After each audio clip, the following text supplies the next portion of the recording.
morning students. Today we are going to see 7th standard book exercise in term 2. It is a homophone. The first one C. C means look at. Can you see the board? I am asking. Can you see the board? Yes, E-C means can you see the board?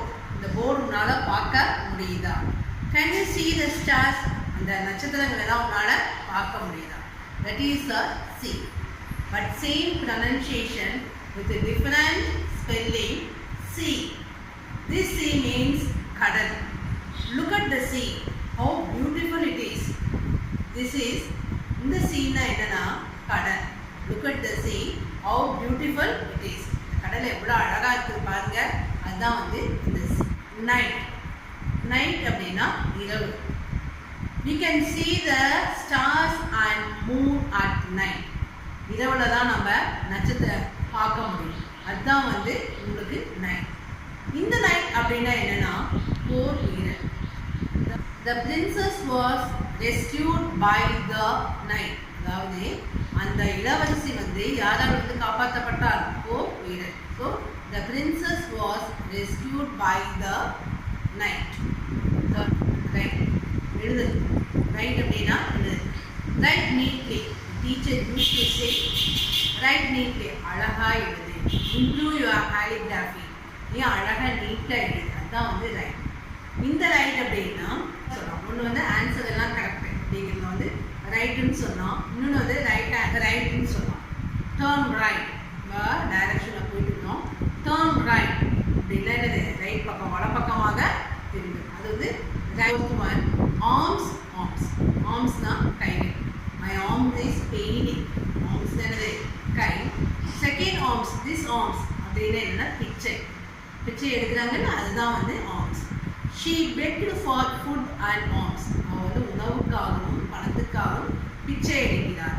She begged for food and alms. Fair. F-A-I-R fair. இந்த fair அப்படின்னா என்னன்னா சந்தை. I went for a book fair. நான் வந்து book fairக்கு நான் போனேன். அதுதான் வந்து I went for a fair. நான் பயணம் கட்டணம். Nowadays bus fare is rise. இப்பெல்லாம் வந்து விலைவாசியின் காரணமாக கட்டணமெல்லாம் ரொம்பவே உயர்ந்துச்சு. அதுதான் வந்து fare. F-A-R-E fare. Train fare, flight fare. So fare அப்படின்னா கட்டணம். ஹியர் அப்படின்னா லுக் அட் ஹியர். இங்கே பார். ஹியர்னா வந்து இங்கே. தேர்னா அங்கேங்கிறோம்ல அதே மாதிரி தான். ஹியர் அப்படின்னா இங்கே. Look at here. இங்கே ஹியர்னா கேட்குது. Can you here my voice? என்னோட வாய்ஸ் உனக்கு கேட்குதா? ஸோ ஹியர்னா என்னது? கேட்கல். அந்த ஹியரோட பாஸ்ட் டென்ஸ் தான் நம்ம ஹர்ட்னா கேட்டல். இறந்த காலத்தில் சொல்கிறாங்க. I heard loud noise that. இது சத்தம் கேட்குது. அது வந்து நான் வந்து கேட்டேன். I heard the loud noise in that place. அந்த பிளேஸில் இருக்கிற பெரிய சத்தத்தை வந்து நான் கேட்டேன். இன்னொரு ஹர்ட். இந்த ஹர்ட் அப்படின்னா கேட்டில் ஆர் ஷீப். கூட்டமாக இருக்குல்ல மந்தை. மந்தை மணியில் நம்ம வந்து ஹர்ட் அப்படிங்கிறோம். த கேட்டில்ஸ் ஆர் தேர். ஹர்ட்னது கேட்டில்ஸ் எல்லாம் அதிகமாக இருக்கிற இடமோ அதாவது ஷீப்னு ஆடு மந்தையை தான் நம்ம வந்து ஹர்டுன்னு சொல்லுவோம். அவர்னா எங்களோட. Our house is very small. வீடு ரொம்ப சின்னது. Our house is far from here. இங்கேருந்து எங்கள் வீட்டுக்கு ரொம்ப தூரம் போகணும். ஸோ அவர் அப்படின்னா எங்களுடைய. இன்னொன்று ஹவர் அப்படின்னா time. I am waiting for an hour. But வந்து நான் 1 மணி நேரம் வெயிட் பண்ணிட்டு இருக்கேன். அதுதான் வந்து ஹவர். HO hour அப்படின்னா time. I am waiting for an hour. நான் உங்களுக்காக 1 மணி நேரம் வெயிட் பண்ணிட்டு இருக்கேன். நோங்கிறது நெகட்டிவ். நோங்கிறது நெகட்டிவ் சொல். இன்னும் நோனா தெரியும். I know the girl. எனக்கு அந்த பொண்ணை நல்லா தெரியும்.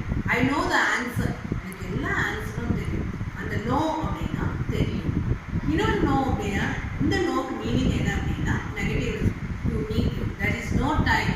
ஐ டோன்ட் ஹாவ் டைம் இருந்தாங்கன்னா தட் இஸ் நோ டைம். எனக்கு டைமே பத்தலை அப்படிங்கிறது தான் வந்து நோ. நோங்கிறது வந்து நெகட்டிவாகவும் so know what to to என்ன செய்யறதே தெரியல. அதுதான் வந்து நாட்ங்கிறது முடியாது. நெகட்டிவ்ல சொல்கிறோம் நாட். செகண்ட் இந்த நாட் அப்படின்னா முடிச்சு. Very difficult for me to make a knot by using this rope. இந்த ரோப் வச்சு எனக்கு அந்த ரோப் வந்து ரொம்ப கெட்டியாக இருக்கு. It is very difficult for me to make a knot. நாட்ங்கிறது முடிச்சு இன்னொரு நாட் அப்படிங்கிறது தெரியாது. I do not know. எனக்கு ஒன்றுமே தெரியல. I do not know what I have to do. எனக்கு என்ன செய்யணும்னே எனக்கு தெரியல. I do not know what is the reason. எனக்கு என்ன காரணம்னே எனக்கு தெரியல. That is called as a knot. I hope you can understand all these homophones. Try to write a few more homophones.